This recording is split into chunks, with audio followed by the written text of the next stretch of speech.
Hello बच्चों, जैसे कि आप जानते हैं कि how to pass an accountancy की सीरीज चल रही है। आज हम लोग नया चैप्टर डिस्कस करेंगे। This chapter name is dissolution of partnership firm. In this particular chapter आप लोगों का एक 6 नंबर का क्वेश्चन आ सकता है या फिर 4 नंबर का क्वेश्चन आ सकता है। अगर 6 नंबर का क्वेश्चन आता है तो हमारे लिए बहुत अच्छा है, लेकिन 4 का भी आएगा तो फिर भी हम लोगों को इसमें से मार्क्स गेन हो सकते हैं।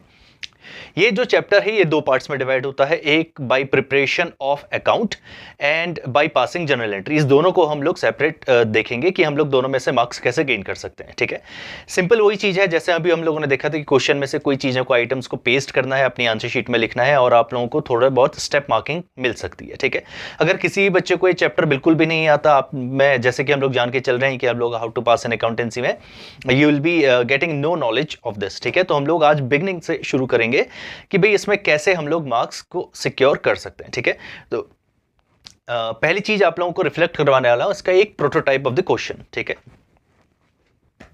ये क्वेश्चन है आप लोग अब इसमें देखिए, इस क्वेश्चन में क्या है, आप लोगों को बैलेंस शीट गिवन है, बैलेंस शीट के बाद उसके कुछ एडजस्टमेंट्स गिवन है और लास्ट में पूछा गया है प्रिपेयर रियलाइजेशन अकाउंट। ठीक है, जो मैंने बोला था कि एक टाइप है realisation account. So this is our first type जो हम लोग बनाना सीखेंगे, how to prepare realisation account, और इसको कैसे सीखा जा सकता है बिल्कुल आसान तरीके से। ठीक है, अबे पूरे क्वेश्चन को हम लोग कटआउट को हम लोग यहां से हटा रहे हैं और हम लोग केवल मेन चीज में चल रहे हैं जो है आपकी बैलेंस शीट। ठीक है, तो मैं अपने क्वेश्चन में रेफर करता हूं, आप लोग स्क्रीन में देखिए।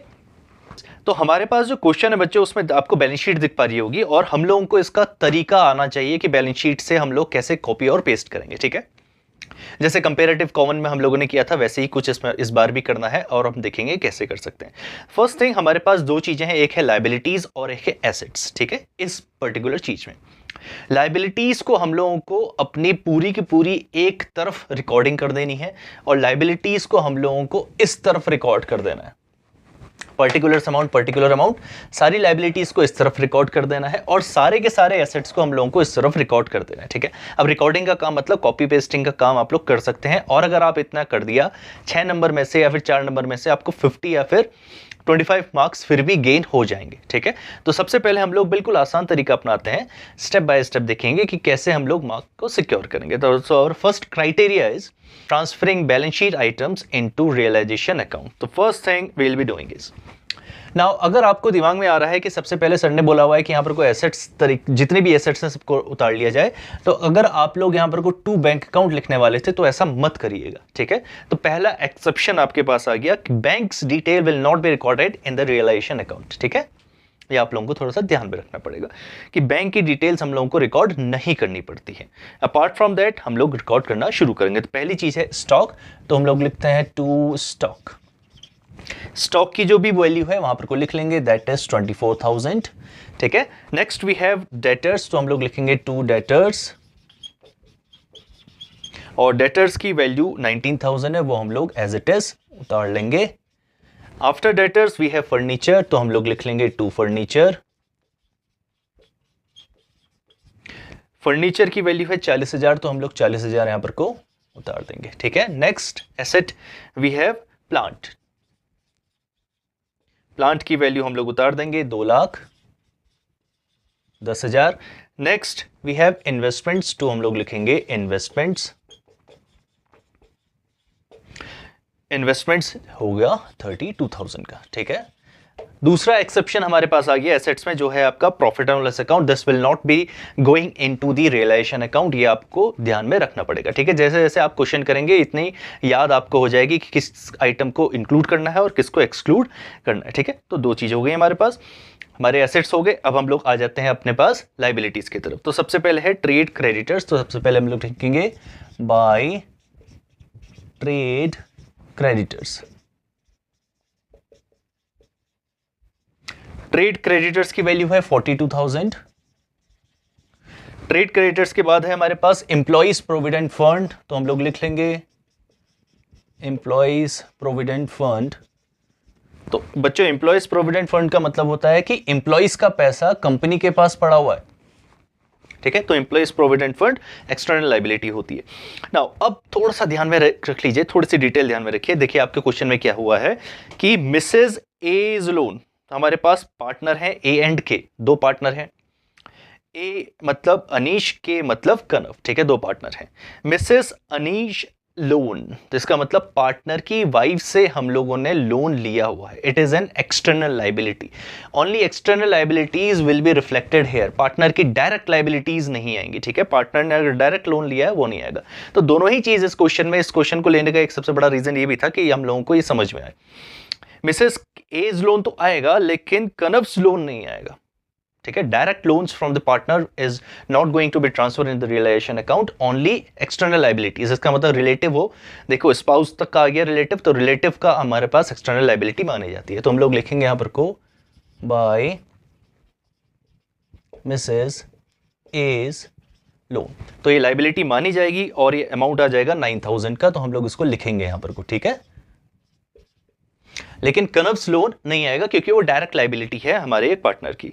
Next we have workman compensation funds. तो इसमें बच्चों एक्सेप्शंस थोड़े से ज्यादा हैं, आपको ध्यान में रखना पड़ेगा। अगेन एक्सेप्शन आ गया वर्कमैन कंपनसेशन फंड। नाउ कुछ बच्चे अगर चाहे तो इसको लिख भी सकते हैं, एक्सक्लूड भी कर सकते हैं, लेकिन किसी बुक में होता है कि कभी कभी हम लोग रियलाइजेशन के अंदर इसको देखते हैं। बट आपका सबसे सेफर ऑप्शन रहेगा कि आप इसको लिखिए ही मत। वर्कमैन कंपनसेशन फंड को आप लोग अपनी रियलाइजेशन अकाउंट में मत लिखिए, ठीक है। इसको हम लोग एक्सक्लूड कर देंगे। This will go into the partners capital, लेकिन हम लोगों को तो वो बनाना नहीं है।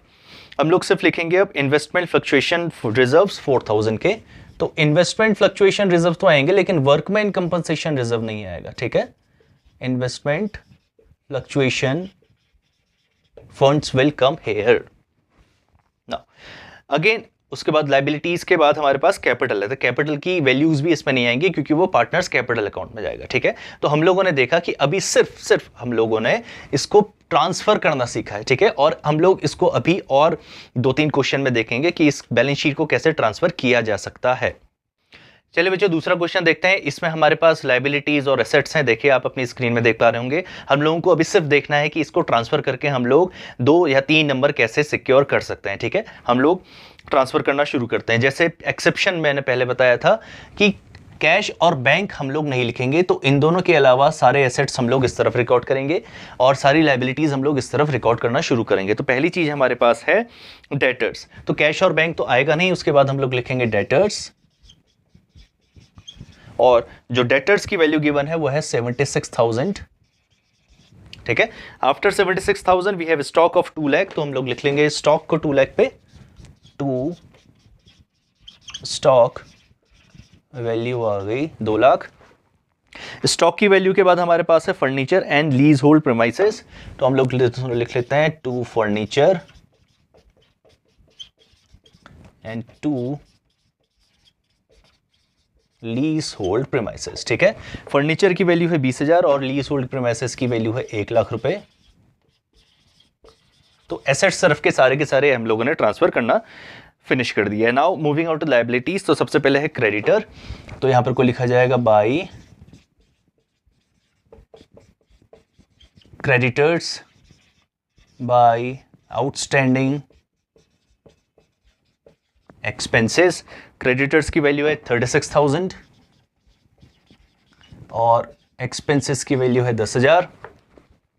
नाउ अगेन जो हमारे पास पार्टनर है वो है हरीश एंड गोपाल। तो गोपाल्स 5 लोन है, तो रिलेटिव का लोन है, तो it will be considered as external liabilities. It will come here by Mrs G's loan. तो हम लोग उसको लिख लेंगे गोपाल्स वाइफ्स लोन है हमारे पास 50,000 का, ठीक है। अगेन कैपिटल बैलेंस हम लोगों को यहां पर को लिखने की कोई भी जरूरत नहीं है, ठीक है। चलो एक क्वेश्चन और करते हैं और देखते हैं कि क्या हम लोग अपनी बैलेंस शीट को एज इट इज कॉपी कर पा रहे हैं या नहीं कर पा रहे हैं, ठीक है। चलो एक क्वेश्चन और देखते हैं। तो मैं वैल्यूज को रब कर देता हूं जल्दी से।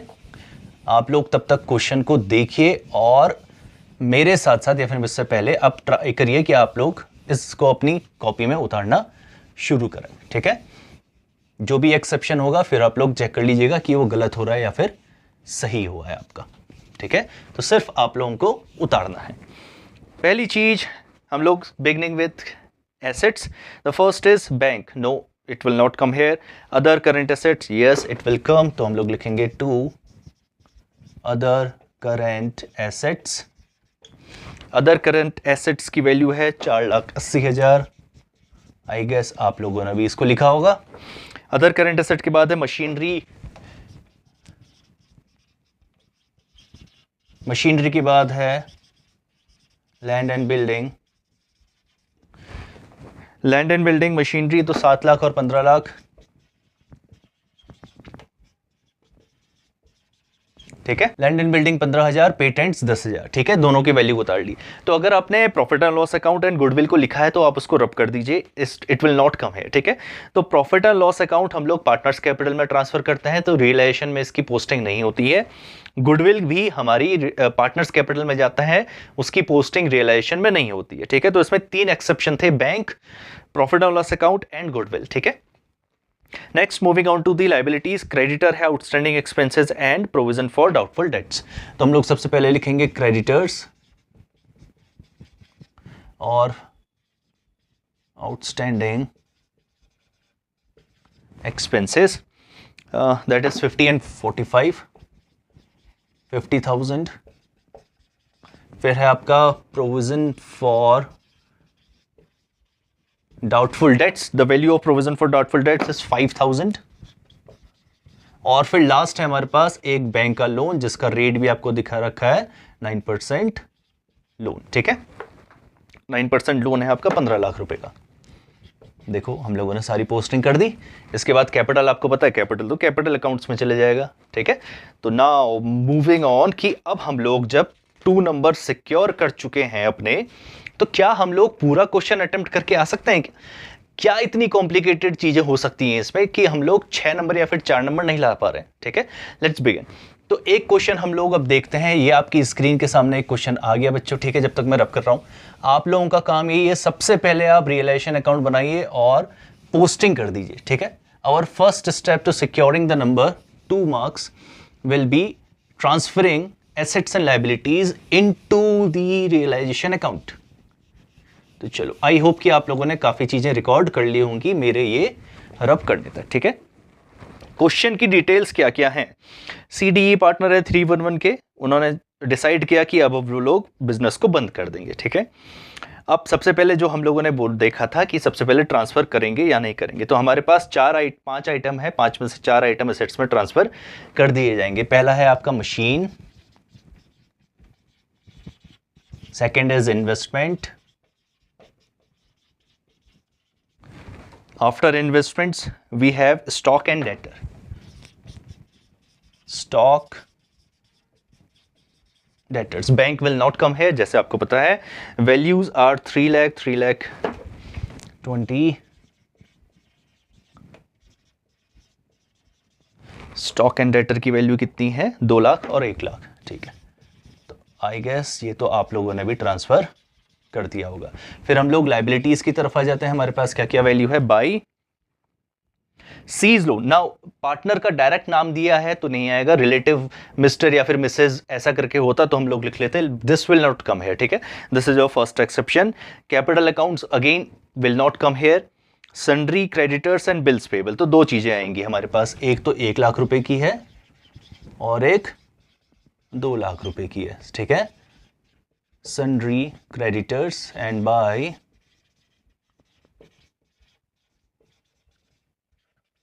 payables, ठीक है। तो आई होप कि आप लोगों ने भी इतना काम तो कर लिया होगा पोस्टिंग करने का, तो आपके तो 2 नंबर तो सिर्फ अकाउंट बनाने के और अपने एसेट्स और लायबिलिटीज को ट्रांसफर करने के आ ही जाएंगे। अब देखिए, जो अगर फुल क्वेश्चन हम लोगों को फिनिश करना है तो इसमें क्या क्या चीजें और क्या हमारे साथ आ सकती हैं। तो पहली चीज आप देख पा रहे होंगे कि हम लोगों को करना क्या होता है। Now I will be explaining कि हम लोगों को एक्चुअल में करना क्या है, ठीक है।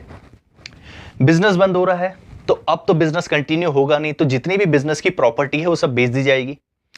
बिजनेस बंद हो रहा है तो बिजनेस की जितनी भी एक्सटर्नल लायबिलिटी है सबको चुकाना जरूरी है, ठीक है। तो वो चुकाना जरूरी है। आप सोच के देखिए, अगर आप कोई बिजनेस करते हैं अपनी दुकान में या फिर मोहल्ले में, तो अगर आपने कोई भी बिजनेस बंद हो रहा है तो आपके पास जितनी भी सामान है आप उसको चाहेंगे कि वो सारा का सारा सामान बिक जाए, ठीक है। और जो पैसा है वो हमारे पास, अगर आप सिंगल ओनर है तो आपके पास, और आपके फ्रेंड्स भी हैं तो सब में डिस्ट्रीब्यूट हो जाए। एज वेल एज अगर आपने किसी से उधार लिया था बिजनेस करने के दौरान या फिर बिजनेस के लिए, तो आप लोग चाहेंगे कि जिस दिन बिजनेस बंद हो रहा है तो उस दिन वो सारा उधार आप चुका दें, ठीक है। तो वही हम लोग बिजनेस की तरफ भी देखते हैं। तो लीगल जो है वो हमारा इसी तरीके से डीलिंग होती है, ठीक है। तो जिस दिन बंद हो रहा है हम लोग चाहेंगे कि जितने भी प्रॉपर्टी है बिजनेस की सब कुछ बेच दें और जितनी भी उधारी है सब कुछ चुका दें, ये दोनों काम हम लोगों को करना पड़ेगा, ठीक है। अब यही दो काम है और वो खुद से आपको करने हैं ताकि आप लोग फुल क्वेश्चन को अटेम्प्ट कर सकें। तो हम लोग सबसे पहले बाय डिफॉल्ट हम लोग मान के चलेंगे कि सारी डीलिंग्स नगद में हो रही है, मतलब बैंक के थ्रू हो रही है। तो सबसे पहले हम लोग दो चीजें लिख लेंगे। हम लोग पहले लिखेंगे बैंक अकाउंट, दोनों तरफ लिखेंगे, और इधर भी लिखेंगे टू बैंक अकाउंट, दोनों तरफ हम लोगों को बैंक अकाउंट लिखना है। यहां पर को लिखना है एसेट्स के रिगार्डिंग और यहां पर को लिखना है लायबिलिटीज के रिगार्डिंग, ठीक है। ये सिर्फ आप लोगों को लिखाने के लिए, आप क्वेश्चन में ये ना लिखें, आंसर में ना लिखें तो अच्छा रहेगा। मैं सिर्फ आपको समझा रहा हूं, ये एसेट्स के रिगार्डिंग और ये लायबिलिटीज के रिगार्डिंग। जनरली क्या होता है, यहां पर को जब हम बैंक अकाउंट लिखते हैं तो हमारे पास पैसा आएगा, और जब हम यहां बैंक अकाउंट लिखते हैं तो हमारे पास से पैसा चले जाएगा, ठीक है ना। पैसा कब आएगा, जब हम सामान बेचेंगे तो पैसा आ जाएगा। इसका मतलब एसेट्स जब रियलाइज होंगे, तो देखिए एसेट्स जब हमारे पास क्या होगा, रियलाइज होगा, मतलब बेचा जाएगा तो पैसा आ जाएगा। और जब लायबिलिटीज पेड होंगी, लायबिलिटीज को क्या किया जाएगा, पे, तो हमारे पास से पैसा चले जाएगा, ठीक है। तो दो चीजें हैं। तो अगर क्वेश्चन में कुछ भी नहीं लिखा हुआ है तो हम लोग उसको कैसे करेंगे। देखिए हमारे पास दो उधारी है, दोनों उधारी को हम लोगों को पे ऑफ करना पड़ेगा। हमारे पास 4 एसेट है, चारों एसेट को बेचना पड़ेगा, ठीक है। लेकिन ये हम अपने मन से नहीं कर सकते, वो क्वेश्चन आपको बताएगा कि किस वैल्यू पे और कैसे वो बेचे और खरीदे गए हैं। पहला एडजस्टमेंट अगर आप पढ़ें तो वो लिखा है machinery of 3 lakh, yes machinery of 3 lakh were given to a creditor in full settlement of their account and the remaining machinery was sold for 10,000, ठीक है। तो हमारे पास, तो हमको तो पता है 3,20,000 की मशीनरी है, लेकिन जो ट्रांजैक्शन है वो केवल 3 लाख रुपए की मशीनरी का है। इसका मतलब हम लोग सबसे पहले अपने दिमाग में ये बैठाएंगे कि हमारे पास 3 लाख की मशीनरी को दो पार्ट्स में स्प्लिट किया गया है। एक है 3 लाख की वैल्यू और जो रिमेनिंग है वो बचा 20,000 की वैल्यू। ये पॉइंट क्लियर हो गया। इसके रिगार्डिंग ट्रांजैक्शन दिया है कि ये part of the machinery were given to a creditor, ये मशीनरी एक क्रेडिटर को दे दी गई है in full settlement. Full settlement का मतलब कि जितनी भी उसकी उधारी थी वो पूरा का पूरा मशीनरी हम लोगों ने बेच दिया, उसको दे दिया, तो ठीक है। तो हमारे पास जो क्रेडिटर की वैल्यू है वो 1 लाख रुपए है, was given to a creditor of rupees, ठीक है। तो हमारे पास 3 लाख की मशीनरी 1 लाख के क्रेडिटर को हम लोगों ने सेटल कर दिया, ठीक है। अब इसमें हम लोगों को यह दिमाग नहीं लगाना कि हम लोगों ने 3 लाख की मशीनरी 1 लाख के क्रेडिटर को क्यों दी, हमने दे दी, क्वेश्चन ने लिखा हुआ है, हम लोगों को कुछ दिमाग नहीं लगाना, ठीक है। अब इसका जो ट्रीटमेंट है वो कैसे होगा, तो 3 लाख की मशीनरी हमारी बुक में से गायब हो गई है। देखिए जब भी क्रेडिटर मतलब कोई भी लायबिलिटी और एसेट आपस में ट्रांजैक्शन कर लेते हैं तो हम लोग उसकी अकाउंटिंग शो नहीं करते। फिर से मैं बता रहा हूं, जब भी कोई एसेट और लायबिलिटी आपस में ट्रांजैक्शन कर लेते हैं तो उसकी हम लोग अकाउंटिंग शो नहीं करते। तो हम लोगों को भी वो 3 लाख रुपए की अकाउंटिंग शो करने की जरूरत नहीं है। अब हम लोग केवल किसकी अकाउंटिंग करेंगे, बची हुई मशीनरी की, जो है 20,000 रुपए की। वो तो बोल रहा है कि remaining machinery was sold for 10,000, जो बची हुई 20,000 है उसको कितने में बेचा, 10,000 में। हम लोगों को सिर्फ दिमाग लगाना है कि कितने में बिका, कितना रुपया आया, कितना घाटा हुआ, कितना फायदा हुआ, what is the amount of gain we have gain और व्हाट इज द लॉस। हम लोगों को कुछ नहीं रखना, हम लोगों को सिर्फ देखना है कि मशीनरी बेच दी। तो यहां पर को लिखेंगे बाय बैंक अकाउंट। अब मैं जो इसको स्ट्राइक ऑफ कर रहा हूं ये आपको लिखने की जरूरत नहीं, तो मैं इसको रब कर देता हूं। नाउ आई गेस कि आप लोगों को फेयर आइडिया लग गया होगा कि इसमें लिखना क्या है, ठीक है। बाय बैंक अकाउंट, सिर्फ बाय बैंक अकाउंट लिखें और वहां पर को लिख दें कि कौन कौन सी चीजें खरीदी और बेची गई हैं। हम लोग लिखेंगे मशीनरी और कितने में बिकी वो, 10,000 में, ठीक है। तो मशीनरी के रिगार्डिंग सारी चीजें खत्म। इसका मतलब मशीनरी हमारी बुक में से गायब हो चुकी है। अब मशीनरी के बारे में हम लोग कभी भी जिक्र नहीं करेंगे। अब बचा है इन्वेस्टमेंट। देखते हैं इन्वेस्टमेंट के लिए क्या रिगार्डिंग है। इन्वेस्टमेंट रियलाइज्ड एट 2,90,000, ठीक है। इन्वेस्टमेंट रियलाइज मतलब बेचे गए, कितने में बेचे गए, 2,90,000 में। Again no need to worry about this particular 10,000 कि 3 लाख के इन्वेस्टमेंट 290 पे गए तो 10,000 का खर्चा कहां दिखाएंगे, कुछ नहीं दिखाना। हम लोग सिर्फ लिख देंगे कि कितने में बिका, ठीक है। फिर हमारे पास क्या बचा, स्टॉक एंड डेटर्स। देखते हैं कि इसकी इंफॉर्मेशन क्या है। स्टॉक वाज सोल्ड फॉर 1,80,000, ठीक है। स्टॉक को बेच दिया गया कितने में, 1,80,000 में। हम लोग क्या लिखेंगे, 1,80,000। स्टॉक 2 लाख के 1,80,000 में बिक गए। Debtors for 20,000 proven bad. Okay, तो हमारे पास डेटर है 1 लाख रुपए के। डेटर कौन होता है पता है ना आपको, कि वो कस्टमर जिसको हम लोगों ने उधार में सामान बेचा हुआ है।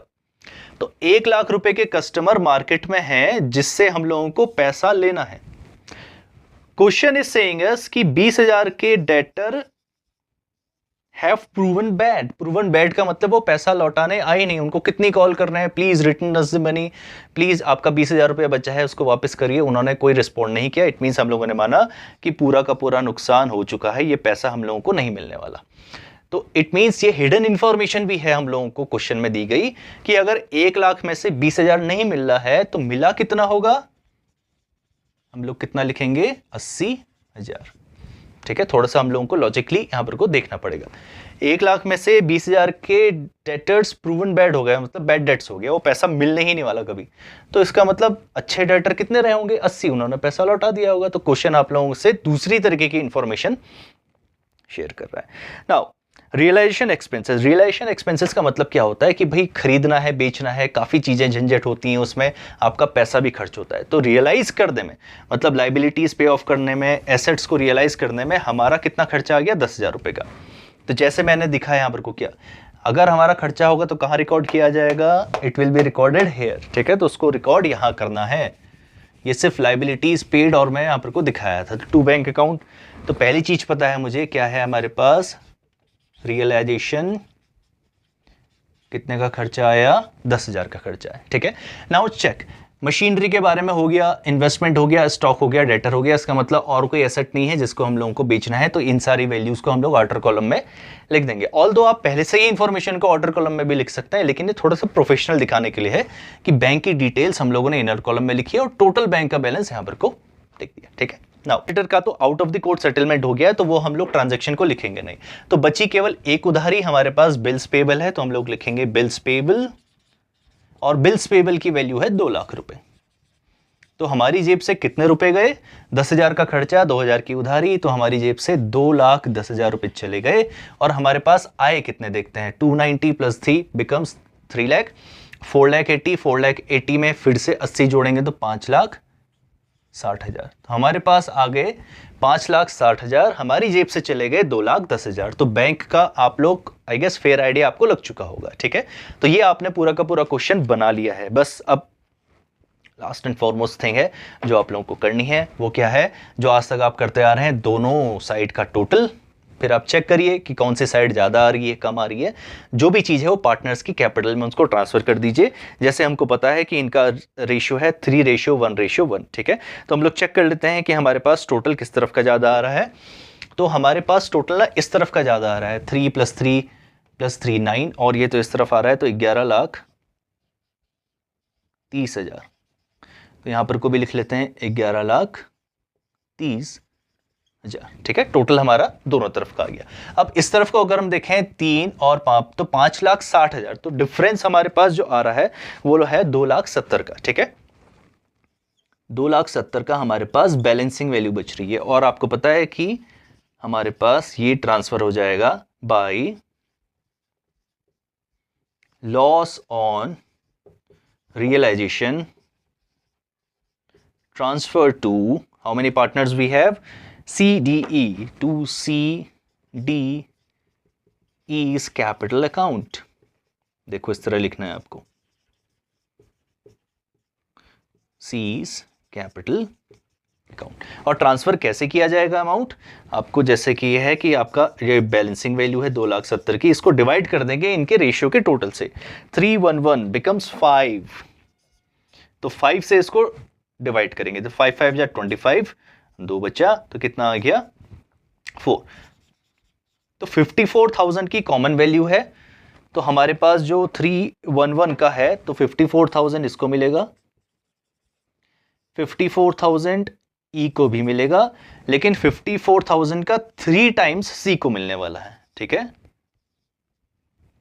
तो 1,62,000। लेट मी चेक, तो yes it is true, it is correct, 1,62,000। ठीक है, तो ये वैल्यूज हम लोगों ने उतारी और देखा कि क्या हम लोग पूरा का पूरा क्वेश्चन अटेम्प्ट कर सकते हैं या नहीं कर सकते, और हम लोगों ने क्वेश्चन बना के देखा, ठीक है। तो ये although it is first question and very simple question, कि आपके पेपर में हो सकता है कि यही क्वेश्चन आ जाए और हो सकता है कि थोड़ा सा टफ क्वेश्चन आ जाए। तो तरीका यही है और कोई तरीका नहीं है बेटा दूसरा क्वेश्चन आने का, ठीक है। थोड़ी बहुत ऊपर नीचे एडजस्टमेंट्स में वैल्यू या फिर लैंग्वेज चेंज हो जाएगी, तो हम लोगों को देखना है। तो पहले आप इसको उतार लीजिए। अब हम चलते हैं अपने लास्ट क्वेश्चन की तरफ आज के दिन के, जिसमें हम लोग एक क्वेश्चन देखेंगे और इसके बाद हम लोग जो हमारा सेकंड पार्ट आएगा उसमें हम लोग जनरल एंट्रीज को डील करना देखेंगे। तो हम लोग जो है उसमें से जो भी वैल्यूज हैं अब देखते हैं कि कितने कितने हमारे पास वैल्यू हैं। तो हमारे पास जो बिल्डिंग है उसकी वैल्यू है 2,40,000। आप आई होप कि आप लोगों ने सारी चीज़ें लिखी ली होंगी। 61,200। अब रिमेंबर कि डेटर है ना, डेटर की बुक वैल्यू जो है आपको लिखनी पड़ेगी, इसका मतलब ग्रॉस वैल्यू लिखनी पड़ेगी, और प्रोविजन की जो भी वैल्यू है आपको बैलेंस शीट में ट्रांसफर करना पड़ेगा। ये आप थोड़ा सा ध्यान रखना अपना क्वेश्चन करते समय, ठीक है। इसलिए अभी तक हमारे पास डेटर में कोई भी प्रोविजन लेस नहीं हो रहे, तो प्रोविजन फॉर डाउटफुल डेट जब भी आएंगे तो आपको ग्रॉस वैल्यू मतलब इनर वैल्यू को लिखना है डेटर के सामने, और जो भी प्रोविजन होगा उसको ट्रांसफर करके इस तरफ भेज देना है 5,000 का, ठीक है। तो अगर आपने 60 को ही लिखा है डेटर के सामने तो उसको काट के इस तरह लिख लीजिए। Next we have bills receivable of 74,800, ठीक है। अगेन हमारे पास कैश नहीं आएगा, प्रॉफिट एंड लॉस अकाउंट नहीं आएगा और गुडविल नहीं आएगा। आई होप कि इतना आप लोगों ने किया होगा। क्रेडिटर्स की वैल्यू है 2 लाख, बिल्स पेबल है 40,000 रुपए का, इन्वेस्टमेंट फ्लक्चुएशन रिजर्व है 16,000 रुपए का।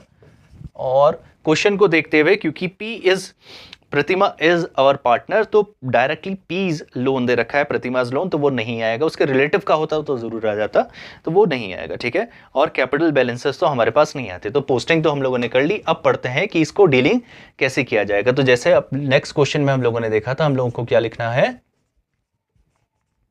बैंक अकाउंट बड़े ध्यान से लिखना है, और यहां पर को भी लिखना है बैंक अकाउंट, ठीक है। जितनी भी एसेट्स हैं वो यहाँ रियलाइज होंगे, जितनी भी लाइबिलिटीज हैं वो यहाँ पे होंगी, ठीक है। अब इसमें ध्यान से देखना आप लोग दो चीजों को, मैं यहाँ पर को लिख देता हूँ, इसमें स्टार बना देता हूँ। पहली स्टार है आपका इन्वेस्टमेंट में, दूसरी स्टार है प्रोविजंस में। Only external liabilities will be paid out of our bank account, या फिर कोई भी पार्टनर अगर उसको पे करता है। तो ये जो जिसमें अंडरलाइंड है ये सारी चीजें सिर्फ रिकॉर्ड होंगी, लेकिन it will not be considered as external liability, क्योंकि ये हमारे ही पैसे का जो कुछ हिस्सा है जो हम लोगों ने अपनी या तो एक्सपेंसेस को बेयर करने के लिए या फिर कुछ फ्यूचर में होने वाले एक्सपेंसेस को बेयर करने के लिए रखा है। तो ये एक्सटर्नल लाइबिलिटीज कंसिडर नहीं की जा सकती। पहला अगर हम लोग एडजस्टमेंट पढ़ें उसमें लिखा है डेटर रियलाइज्ड 48,000, ठीक है। तो बैंक अकाउंट में हम लोगों को पता है, जैसे हम लोग लिखते हैं debtor has been realized at 48,000, ठीक है। तो डेटर हमारे बिक गए 48,000 रुपए में। नाउ प्रतिमा टुक ऑल इन्वेस्टमेंट्स एट 54,000। तो अभी तक हम लोगों ने देखा था कि सारे जो एसेट्स थे वो बैंक के थ्रू बेचे जा रहे थे, लेकिन कभी कभी क्या होता है ना कि कोई कोई पार्टनर हमारे से कोई एसेट लेके चले जाता है, तो बैंक की जगह उस पार्टनर का नाम लिख लीजिए और उसकी कैपिटल से वो ट्रांसफर कर दीजिए। बैंक अकाउंट की जगह पार्टनर्स कैपिटल अकाउंट चले जाएगा। यहां पर को पार्टनर्स कैपिटल नहीं, ये पी है, शॉर्ट फॉर्म में ले, प्रतिमा का नाम लिख दिया, ठीक है। तो इसने इन्वेस्टमेंट्स कितने में ले लिए, 54,000 में, ठीक है। तो हम लोग रकम लिख लेते हैं कि 54,000 में हमारे इन्वेस्टमेंट्स भी बिक गए, ये पार्टनर ने लेके चला गया। और यहां पर को फॉर अवर रेफरेंस हम लोग लिख लेते हैं कि हमारे इन्वेस्टमेंट्स बिक चुके हैं जो पार्टनर लेके गए हैं। Building realized at 3,04,000। अगर किसी बिल्डिंग के आगे पीछे कुछ नाम नहीं लिखा है, किसी पार्टनर का नाम नहीं लिखा है, तो ऑब्वियस है कि वो बैंक से ही रियलाइज हुआ है, ठीक है। This is your tip to know. Building 3,03,04,000, ठीक है। 3,04,000 में बिल्डिंग बिकी, हमारी बिल्डिंग भी बिक गई, इन्वेस्टमेंट। और लास्ट हमारे पास बिल रिसीवेबल। नाउ चंचल एंड बिल, अच्छा ये क्रेडिटर्स है, एक यहां पर को आपकी प्रिंटिंग मिस्टेक है। C's creditor and bills payable were payable after 2 months. They were paid immediately at 10% discount, ठीक है। एडजस्टमेंट में समझा देता हूं कि हम लोगों को जो अपने क्रेडिटर थे और बिल्स पेबल थे वो 2 महीने बाद पे ऑफ करने थे, ठीक है। जो हमारी डेट थी ना वो 2 महीने बाद बुलाते हम क्रेडिटर और बिल्स पेबल के लिए, और उन लोगों को पैसा दे देते। लेकिन हम लोग अपनी जो फर्म है उसको आज डिसॉल्व कर रहे हैं, तो हम लोग उनको 2 महीने पहले एडवांस में पैसा दे रहे हैं। तो अगर एडवांस में पैसा दे रहे हैं तो उनकी तरफ से हम लोगों को 10% का डिस्काउंट मिल रहा है, ठीक है। अगेन हम जब पे करते हैं तो हमारा बैंक अकाउंट डिक्रीज होगा, तो ये यहां पर को आएगा, ये इस तरफ जाता है, ठीक है। तो अभी तक आप लोगों ने देखा होगा क्रेडिटर्स। तो क्रेडिटर की वैल्यू कितनी है, 2 लाख रुपए, जिसमें से हम लोगों को 10% का डिस्काउंट मिल रहा है। तो 2 लाख का 10% कितना हुआ, 20,000, ठीक है। तो ये रियलाइज कितने में होगी बेटा, 1,80,000 में रियलाइज होगा। तो पहली लायबिलिटी हम लोगों ने पे करी 1,80,000 रुपए में। दूसरी लायबिलिटी है हमारे पास बिल्स पेबल की। तो बिल्स पेबल की वैल्यू कितनी है, बिल्स पेबल की वैल्यू है 40,000 रुपए देने हैं हम लोगों को, लेकिन हम लोगों को 4,000 का डिस्काउंट मिल रहा है। 4,000 मतलब 10% ऑफ 40,000। तो हम लोग उसको कितने में रियलाइज कर रहे होंगे, 36,000 में, ठीक है। ये कैलकुलेशन आप लोग समझ जाइए इसको। It is not necessary to write as it is I have written. आप लोग सीधे क्रेडिटर 1,80,000, बिल्स पेबल 36,000 लिख सकते हैं। ये आपकी अंडरस्टैंडिंग के ऊपर होना चाहिए कि आप वैल्यूज को सही लिखें। Next, bill receivable will settled at a loss of 2,800। Okay, तो जो बिल रिसीवेबल है उसमें हम लोगों को पूरे रुपए नहीं मिले।